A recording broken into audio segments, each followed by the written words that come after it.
ഈശോയിൽ പ്രിയപ്പെട്ട സഹോദരങ്ങളെ, ഈ പ്രഭാതത്തിൽ കർത്താവിനോട് നമ്മൾ പ്രാർത്ഥിക്കേണ്ട ഒരു കാര്യമുണ്ട്. എനിക്ക് വിശ്വാസം തരണം, പ്രത്യാശ നൽകണം, സ്നേഹം നൽകണം.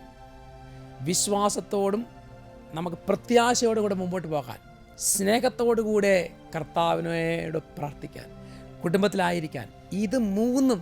എന്നാൽ പ്രിയപ്പെട്ട സഹോദരങ്ങളെ, ഈ 3 കാര്യങ്ങൾ നമുക്കുണ്ടെങ്കിലും ഏറ്റവും കൂടുതൽ കർത്താവ് നമ്മൾ ആഗ്രഹിക്കുന്നത് സ്നേഹമാണ്. ദൈവസ്നേഹം വേണം, പരസ്നേഹം വേണം. അവിടെ കുടുംബത്തിലും സമൂഹത്തിലും എവിടെ ആയിരിക്കുന്നോ ആ സ്നേഹം നമ്മളിൽ നിന്ന് ഒഴുകണം. കർത്താവ് പറഞ്ഞില്ലേ, നിങ്ങൾ എൻ്റെ അടുക്കിലേക്ക് വരിക, ഞാൻ നിങ്ങളെ ആശ്വസിപ്പിക്കുക എന്ന് പറഞ്ഞാൽ, ആശ്വസിപ്പിക്കുക എന്ന് പറഞ്ഞാൽ സ്നേഹം നൽകാം. 1 കൊറിന്തോസ് 13-ാം അധ്യായം 12-13 തിരുലിഖിതങ്ങളിൽ വിശ്വാസം, പ്രത്യാശ, സ്നേഹം ഇവ 3 നിലനിൽക്കുന്നു. എന്നാൽ സ്നേഹമാണ് സർവോത്കൃഷ്ടം. കർത്താവ് നിങ്ങൾ അനുഗ്രഹിക്കട്ടെ, ഇപ്പോഴും എപ്പോഴും എന്നേക്കും. ആമേൻ.